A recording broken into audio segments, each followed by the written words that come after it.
Olá, graça e paz, família, auxílio ao Mestre.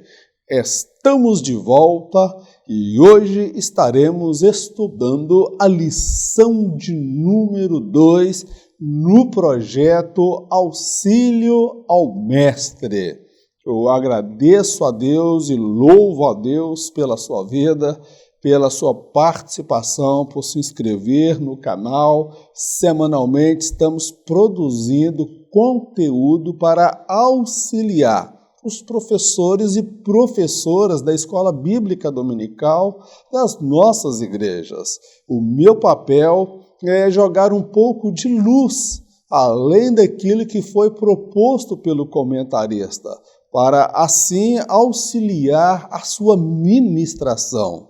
Para você que está chegando agora, me vendo pela primeira vez, eu sou o presbítero Mauro Lúcio e este é o projeto Auxílio ao Mestre. Seja bem-vindo à família Auxílio ao Mestre.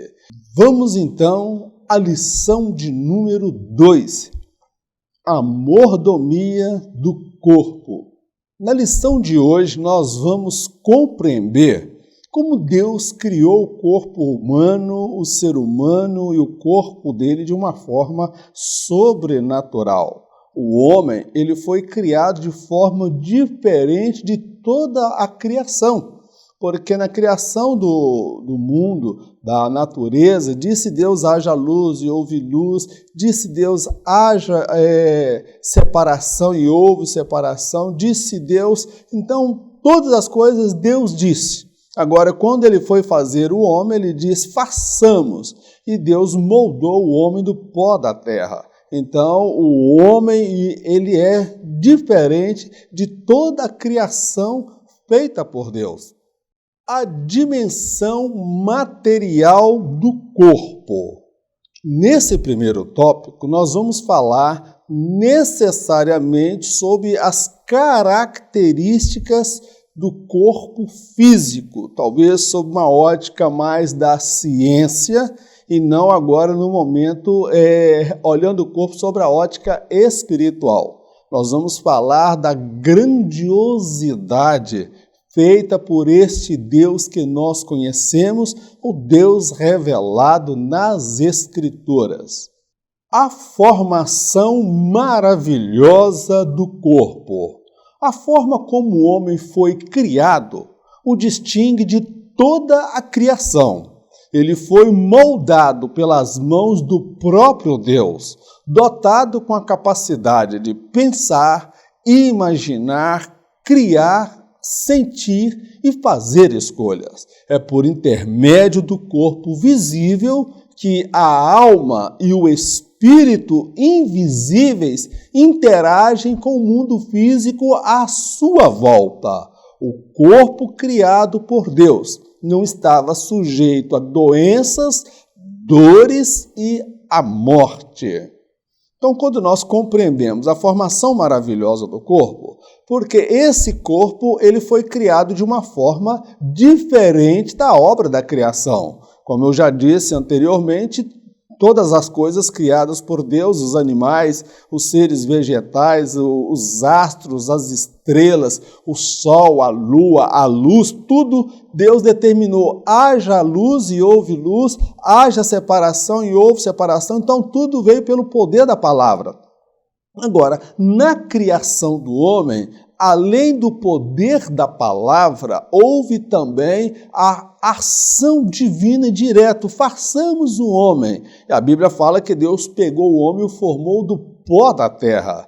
O homem foi moldado pelas mãos de Deus, dotado com a capacidade de pensar, porque o homem é uma mente pensante, capacidade de imaginar, capacidade de criar, porque ele é a semelhança de Deus. Se ele é uma semelhança de Deus, ele também é dotado da capacidade de criar. Tá bom, meu querido? Ele também tem a capacidade de sentir, no que diz respeito às questões da emoção e fazer escolhas. E outra característica do corpo, podemos dizer que o corpo é por intermédio do corpo visível, esse meu corpo visível, ele é por intermédio desse corpo visível que a alma e o espírito invisíveis interagem com o mundo físico à nossa volta. Então, o que é esse corpo? Esse corpo, ele é dotado de corpo, alma e espírito. Dentro de mim, dentro de você, existe um ser que interage com esse mundo. Por exemplo, aqui eu estou segurando o meu smartphone. Aqui eu posso pegar um outro aparelho. Então, é por intermédio desse corpo que a minha alma e o meu espírito interagem com o mundo físico. Então, o corpo ele tem esse propósito, interagir com o mundo físico. O corpo foi criado originalmente por Deus e não estava sujeito a doenças, dores e à morte. O corpo criado por Deus, o projeto inicial de Deus, era um corpo perfeito, saudável, que não estaria sujeito às doenças, às dores e à morte. Então, a formação do homem, a formação desse corpo se deu de uma forma maravilhosa. Vamos observar aqui, eu vou deixar para você, pessoa que pesa aproximadamente 66 quilos, conforme a proposta aí no vídeo, você vai observar que 42 quilos são destinados à água, 12 quilos são gorduras e 12 quilos seriam proteínas. Essa é a proporção: água, gordura e proteína. Existem também outros elementos que compõem o corpo humano. Por exemplo, oxigênio, 65%, carbono, 18%, hidrogênio, 10%, nitrogênio, 3%. Aí nós vamos encontrar também cálcio, fósforo, potássio, enxofre, cloro, sódio, magnésio, ferro, cobalto, cobre, zinco. Temos aí também o iodo e outros elementos. É maravilhosa a constituição do corpo humano. O homem pode pegar todos esses elementos, pegar água, misturar com gordura, misturar com proteína, misturar tudo e vai ver o que dá. Não vai sair um homem. Então, nós sabemos o que compõe o corpo humano, mas como constituir esse corpo humano e dentro dele introduzir a alma e o espírito, a ciência ainda não desvendou e jamais desvendará. A ciência consegue compreender que material foi feito, mas nós bem sabemos que o homem ele foi criado pelo próprio Deus. Foi Deus quem criou o homem. A estrutura do corpo humano. O corpo humano é extremamente complexo e, ao mesmo tempo, fascinante. Ele possui vários sistemas, a saber, cardiovascular, nervoso, respiratório, digestório, sensorial, endócrino, excretor, urinário, imunológico, reprodutor, linfático, esquelético, muscular, tegumentar. E pensar que tudo isso veio do pó da terra. Somos fruto de uma criação e não de uma evolução.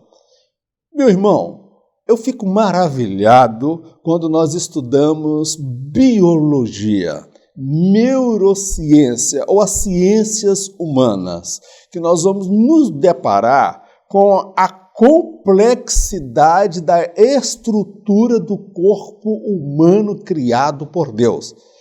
Nós já falamos no primeiro momento que uma pessoa que pesa aproximadamente 66 quilos, 42 quilos é constituído de água, 12 quilos é constituído de gordura e outros 12 quilos seria constituído de proteína.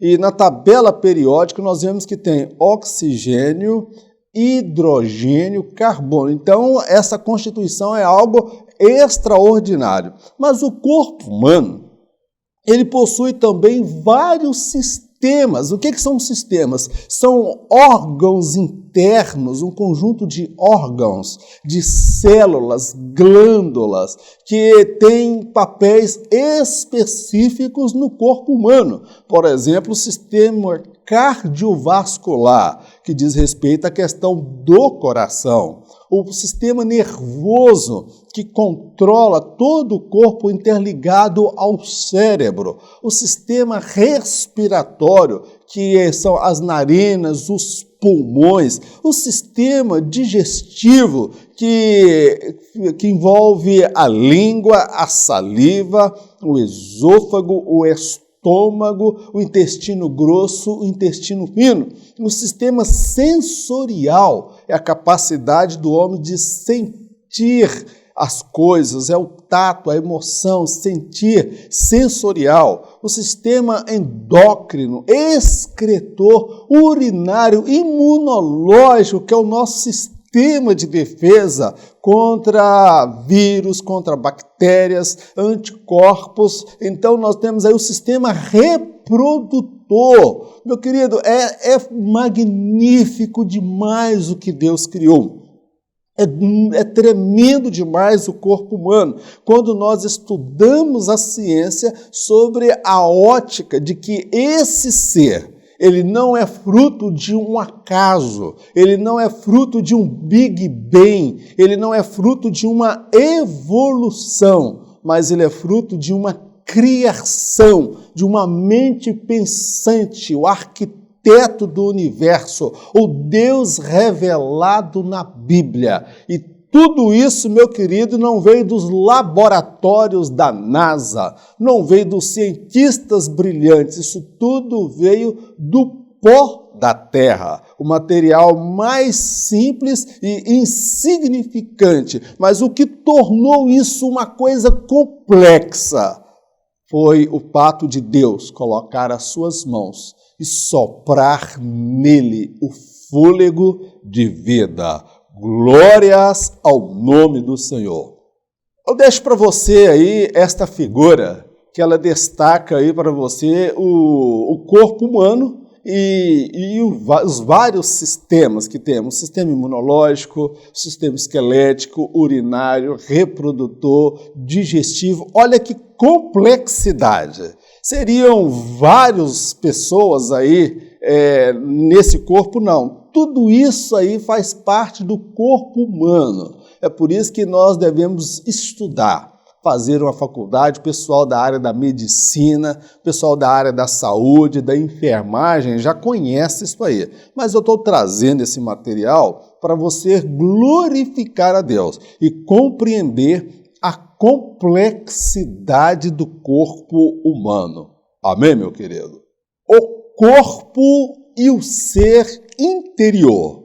O corpo pode ser chamado de um invólucro da alma e do espírito. É por intermédio dele que o ser interior e invisível interage com o mundo físico. O corpo em si não é mau. Ele apenas obedece os comandos que lhe são sugeridos no seu interior. O corpo e o ser interior carecem de cuidados específicos para não incorrer num desequilíbrio físico, emocional e espiritual. Como eu já disse, nós somos do postulado da tricotomia. Deus fez o homem de uma forma trina: corpo, alma e espírito. Então, por intermédio do corpo, podemos dizer que o corpo é uma espécie de um invólucro. A alma e o espírito estão aqui dentro, tá bom, meu querido? E o corpo, o meu corpo, o seu corpo, em si, ele não é mau, tá bom, meu irmão? O seu corpo, ele não é mau. Porque o seu corpo não tem vontade própria. Quem comanda o corpo é o ser interior. Quando você se olha no espelho, você vê o corpo, mas você não consegue ver ali o seu interior. Pastor Antônio Gilberto, que eu tenho como um dos meus pais na fé, no que diz respeito à doutrina, o conhecimento e à revelação de Deus, ele fazia uma distinção entre beleza e formosura. Para ele, o termo salão de beleza é um termo equivocado, porque a formosura diz respeito ao corpo, a beleza diz respeito ao ser interior. Tá bom, meu querido? Então, é uma distinção entre beleza e formosura. Então, quando a Bíblia fala que José era formoso aos olhos e Daniel, pessoas de boa aparência, ele está se referindo ao corpo.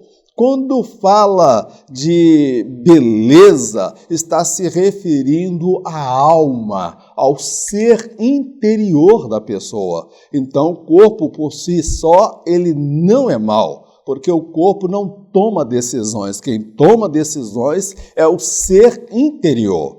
O irmão aqui, Fabiano Celestino, que nós temos aqui em Valadares, que é um pregador, um instrumento nas mãos de Deus, ele define o corpo como o fantoche da alma, porque é a alma que toma decisão, é a alma que deseja, é a alma que faz escolhas. O corpo simplesmente ele acompanha.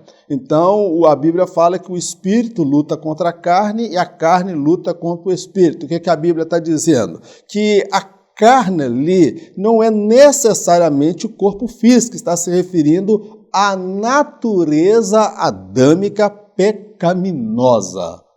Cada um, porém, é tentado pelo próprio mau desejo, sendo esse iludido e arrastado. Em seguida, esse desejo, tendo concebido, faz nascer o pecado. E o pecado, após ter se consumado, gera a morte. Deus nos gerou para abençoar. Tiago, capítulo 1, versos 14 ao 15. O que Tiago está querendo dizer? Que cada um é tentado pelo próprio mau desejo. Ou seja, o que é tentação? A tentação, ela não se dá no corpo. A tentação se dá na alma, é no homem interior, é que nasce o desejo, é que nasce os maus intentos. E uma vez que esse mau intento, esse desejo, ele nasce no ser interior, ele vai sendo iludido e arrastado.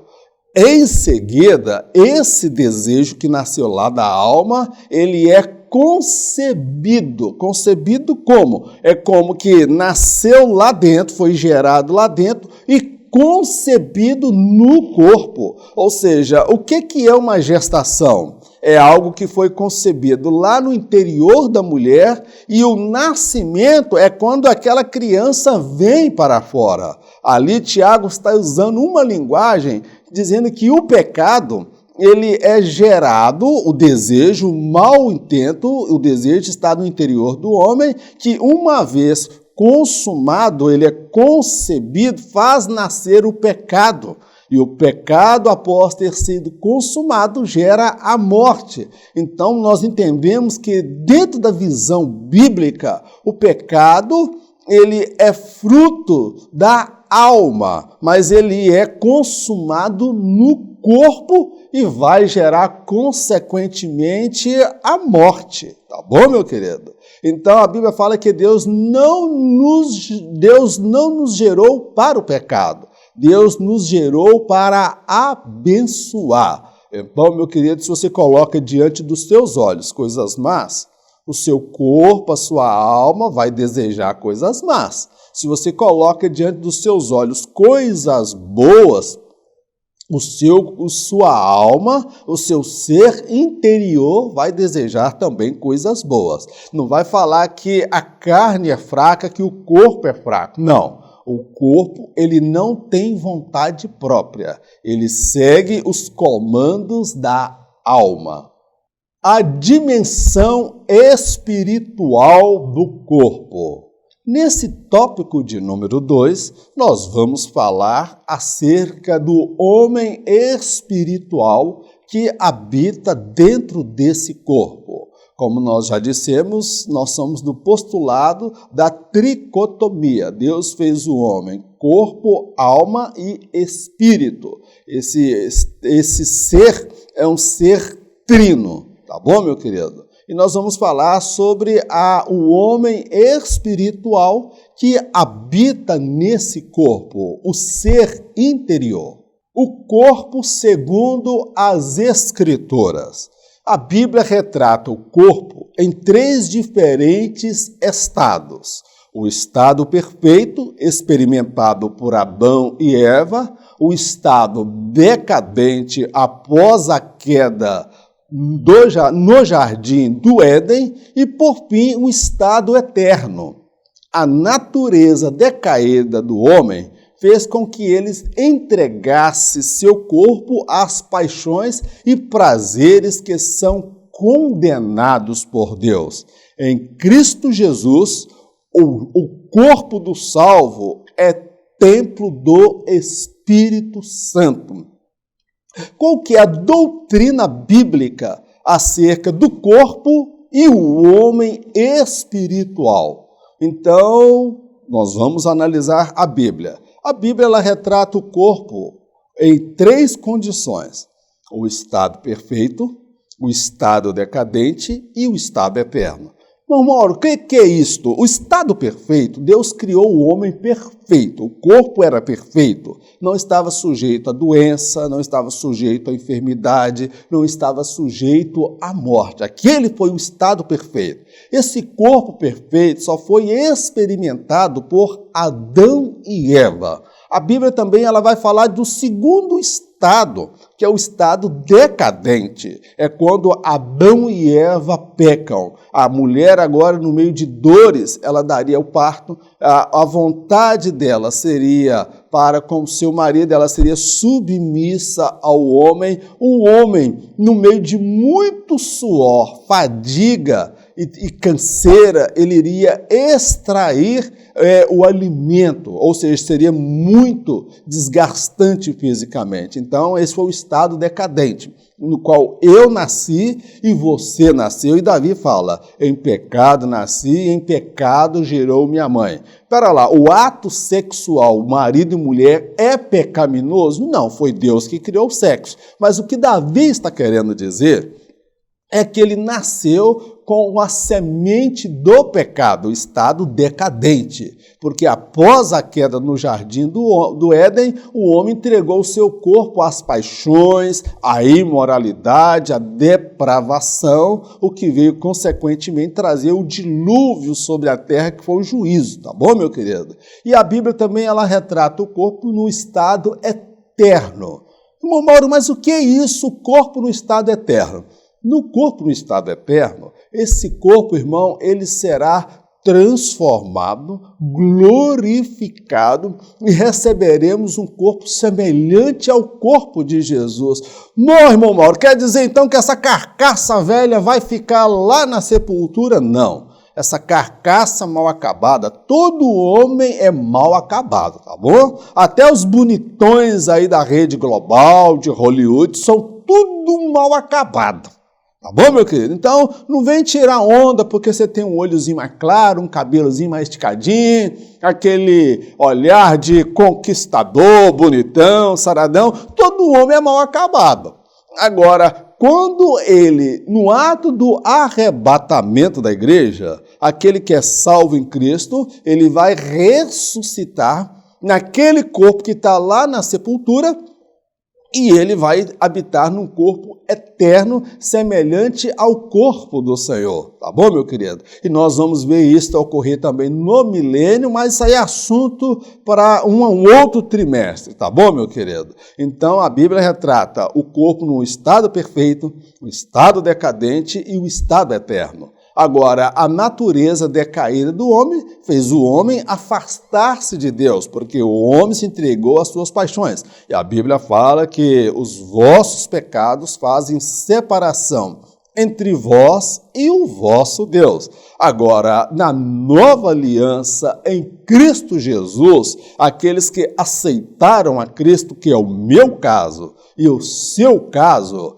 o meu corpo e o seu corpo, ele é templo, morada e habitação do Espírito Santo de Deus. É por isso que eu não posso entregar o meu corpo ao pecado, à prostituição, às práticas sexuais reprovadas por Deus, porque o Espírito Santo habita aqui nesse tabernáculo transitório, porque ele será transformado, mas o Espírito Santo de Deus habita no meu corpo e habita no seu corpo. É por isso que nós devemos santificar o nosso corpo, porque nós não somos apenas um corpo, nós somos um ser interior, um ser espiritual e um ser também físico que se relaciona com esse mundo material. Pecados contra o corpo. Cada pessoa precisa aprender a lidar com os impulsos da sexualidade. Toda e qualquer prática sexual fora do matrimônio é um pecado contra o corpo e, portanto, uma afronta à santidade de Deus.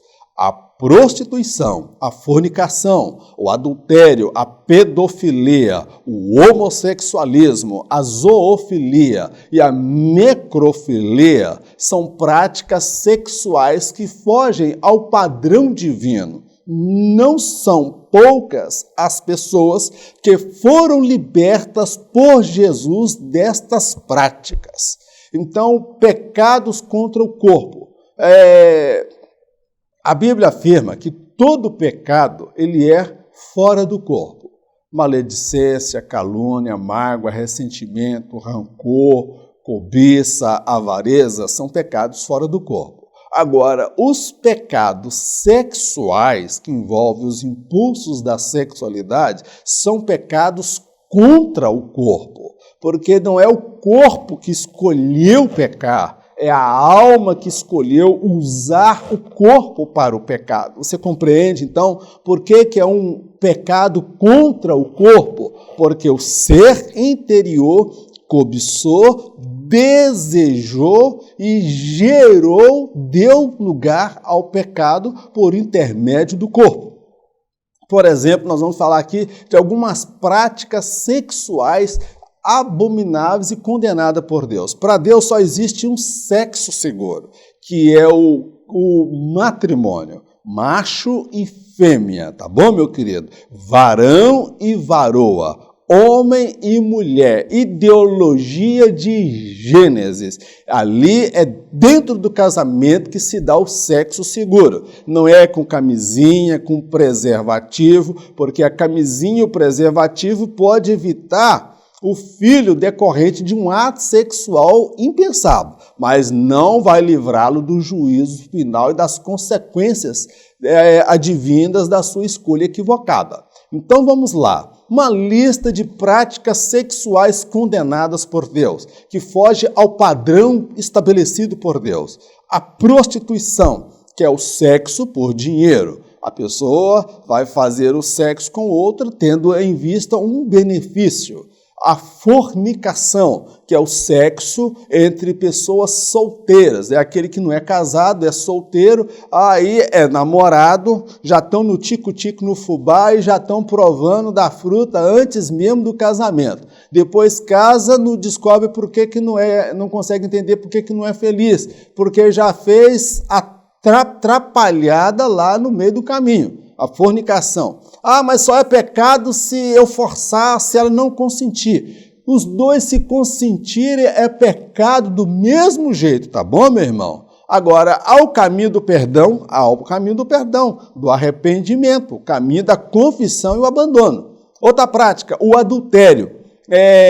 Prática sexual entre pessoas casadas com um cônjuge que não é o seu. É o homem casado que se envolve com uma outra pessoa. Ali se configura como adultério. Na legislação brasileira, adultério não é crime, mas na legislação de Deus é crime e conduz o homem ao caminho do inferno, se ele não se arrepender.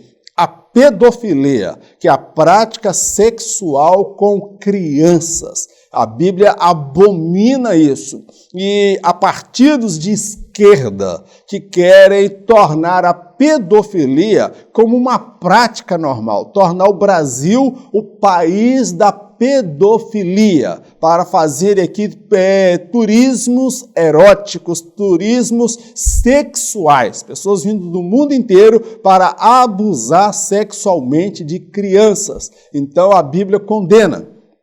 Outra prática que a Bíblia condena, a zoofilia. Irmão Mauro, mas o que é isso? Zoofilia é sexo com animal. Não se deixe enganar.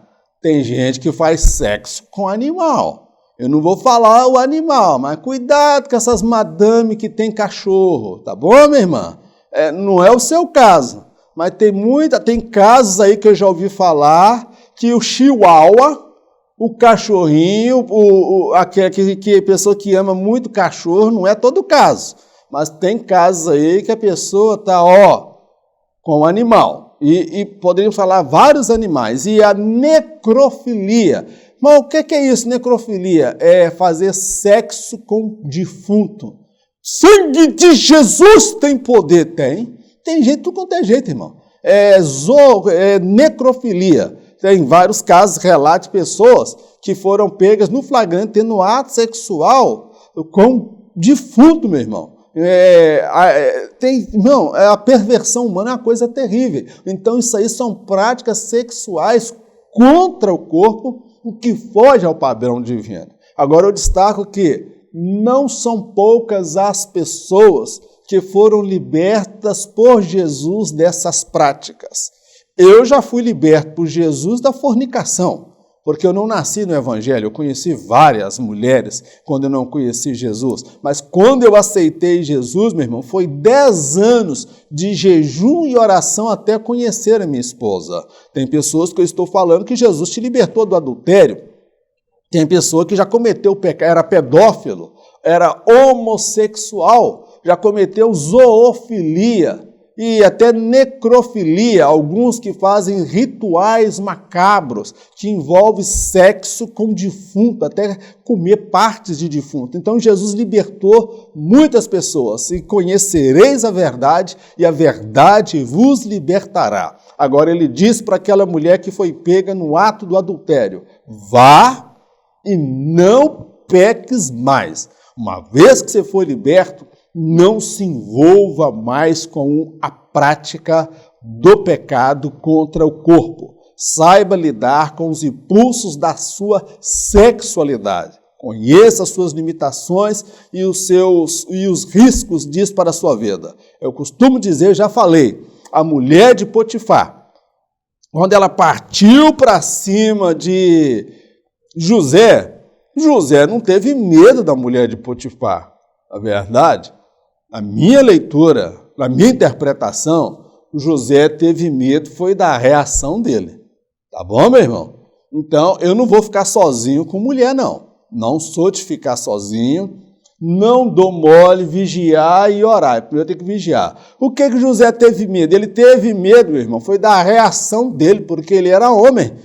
O sistema reprodutivo dele, meu irmão, os hormônios, era um rapaz que estava cheio de hormônio, cheio de desejo, e aquela mulher sensual na frente dele, meu irmão, ele ia pecar. Então, meu irmão, se vai pecar, foge da cena do pecado, foge do ambiente do pecado, deixa te chamar de cafona, careta, de tudo quanto é nome, dizer que você não gosta de mulher, que você joga no outro time, não tenha problema. O que importa é como Deus te vê e não como as pessoas te julgam.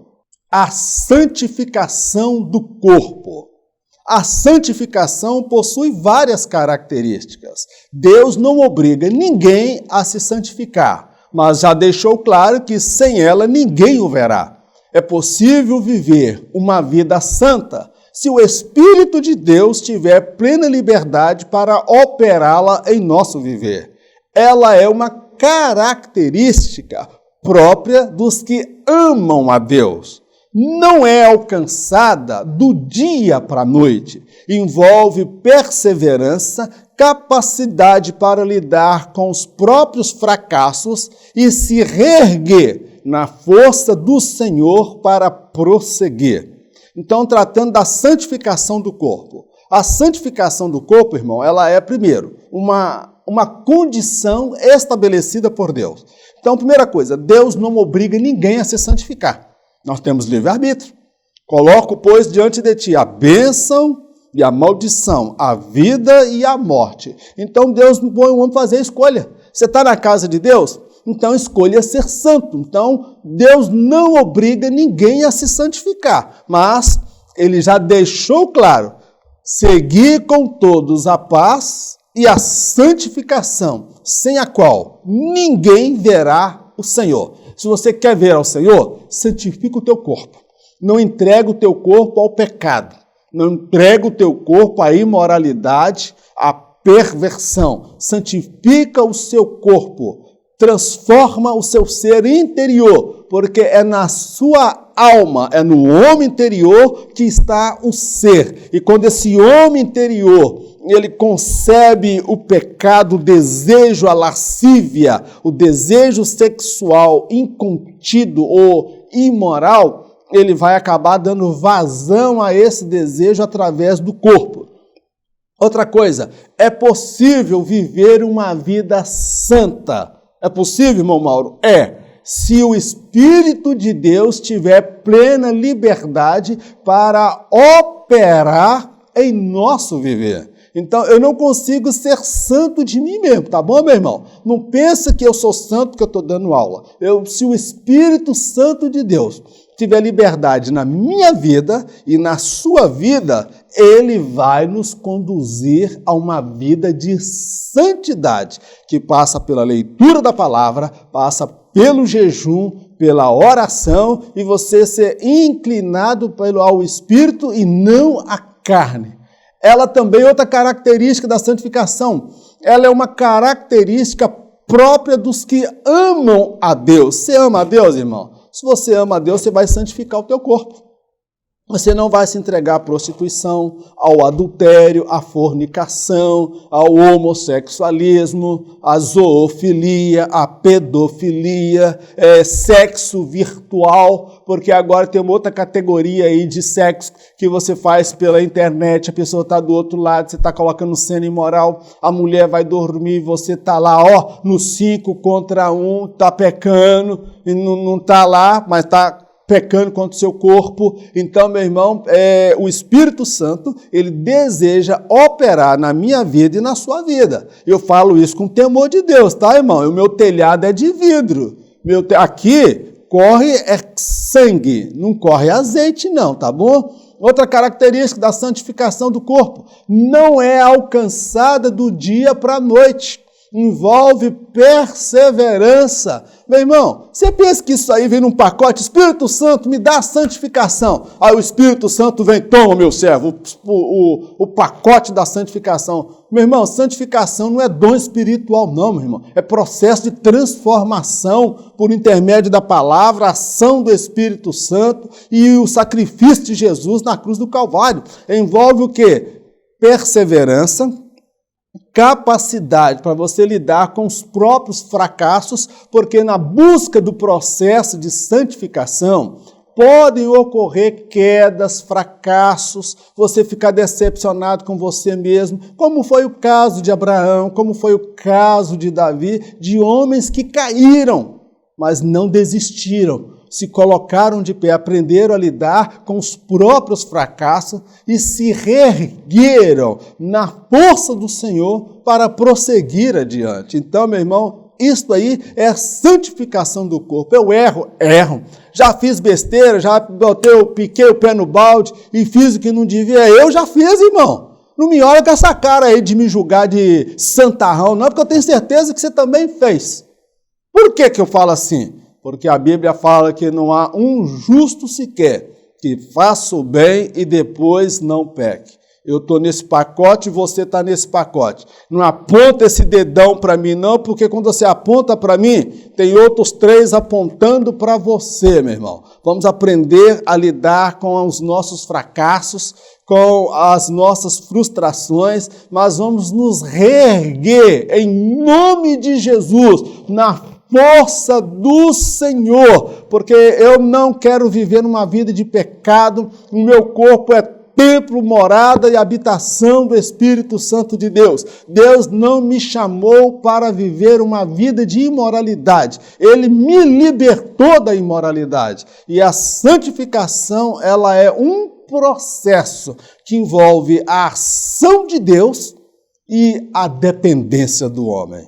Então, nós vamos fazer na dependência do Senhor. Amém, querido? O culto racional e a mordomia do corpo. Nesse tema, nesse tópico, nós vamos falar sobre o culto racional. O que é o culto racional? É um culto que envolve o quê? A razão, o intelecto. Não é uma coisa impensada. Eu escolho ser santo. Eu escolho me separar do pecado. O culto, ele é racional porque ele envolve o intelecto, a razão, a vontade, a mordomia do corpo. Eu não vou entregar o meu corpo ao pecado, porque eu vou prestar um culto ao Senhor através desse corpo, que tem que ser purificado, santificado e é a habitação do Espírito Santo. Um sacrifício vivo. A igreja está inserida em meio a uma sociedade que cultua o corpo e idolatra os prazeres. De forma direta, com ou mais intensidade, cada cristão tende a ser influenciado por esse estilo de vida. Ser um sacrifício vivo é ir na contramão deste sistema, é priorizar a cruz e não a si mesmo, é ser criticado por viver a verdade, enquanto outros são cultuados por viverem na mentira, é ser imitador de Jesus e não um mendigo rodeado de cães à sua volta. Então, o sacrifício, meu irmão, o culto inteligente, ele envolve um sacrifício vivo. Eu faço a colocação que o homem na pós-modernidade, no tempo da comunicação, nós vemos uma verdadeira o culto ao corpo e uma idolatria ao prazer. Nós vivemos inseridos no meio de uma sociedade idólatra e hedonista que vive em função do prazer. Então, nós, de certa forma, com mais ou menos intensidade, eu e você somos influenciados por esta sociedade, por esta cultura. Isto aí é um fato, meu irmão. O crente não vive dentro de uma bolha, dentro de uma redoma. Nós vivemos numa sociedade. Eu tenho televisão, você tem televisão, eu tenho internet, você tem internet. A minha televisão, ela pega todos os canais e todos mais que eu quiser. Não existe televisão de crente para crente. Então, o problema não é a televisão, o problema é quem tem um controle remoto. Está vendo isso aqui? É um controle remoto. Agora eu determino com o controle o que eu vou colocar diante dos meus olhos. Então, meu querido, nós estamos diante dessa sociedade. Então, o que é ser um sacrifício vivo? É ser um sacrifício, meu irmão, é ir contra esse sistema. Contra esse sistema. O culto ao corpo e a idolatria ao prazer. Meu irmão, o que é ir contra esse sistema é priorizar a cruz e não a si mesmo. Meu irmão, aquele que quiser, Jesus disse, que ele quiser vir após mim, negue a si mesmo, tome a sua cruz e me siga. Dentro da visão de Jesus, sacrifício vivo é aquele que prioriza a cruz e não a si mesmo.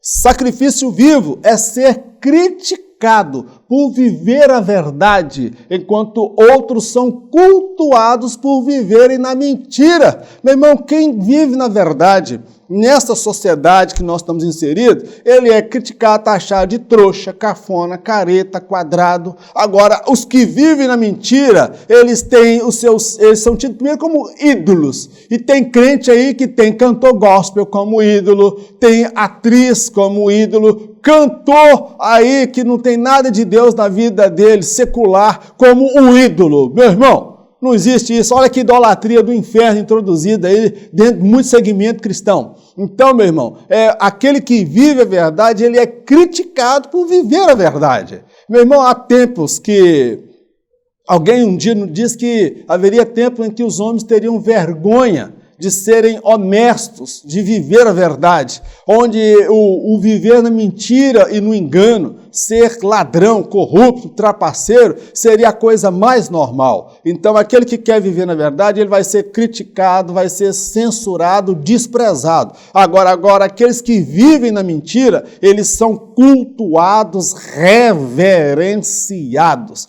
Ser santo, o sacrifício vivo, é ser um imitador de Jesus. Não confunda estar na igreja com ser igreja. Não confunda fazer parte de uma igreja com o ser imitador de Cristo. Você pode estar na igreja e não observar os padrões da palavra de Deus e não ser um imitador de Jesus. Então é preciso ser um imitador de Jesus e não um mendigo rodeado de cães à sua volta. Há pessoas que nós vivemos a época da popularidade, da interação, postamos material, vídeo para todo mundo curtir, meu querido. Então eu prefiro ser careta, cafona, quadrado, desprezado, mas eu tenho que eu sou um imitador de Jesus e não um mendigo. O mendigo não tem nada para oferecer, meu irmão. Ele está rodeado de cães à sua volta. E quem é que está à minha volta? Não são cães, não. Quem está à minha volta são pessoas que escolheram viver um estilo de vida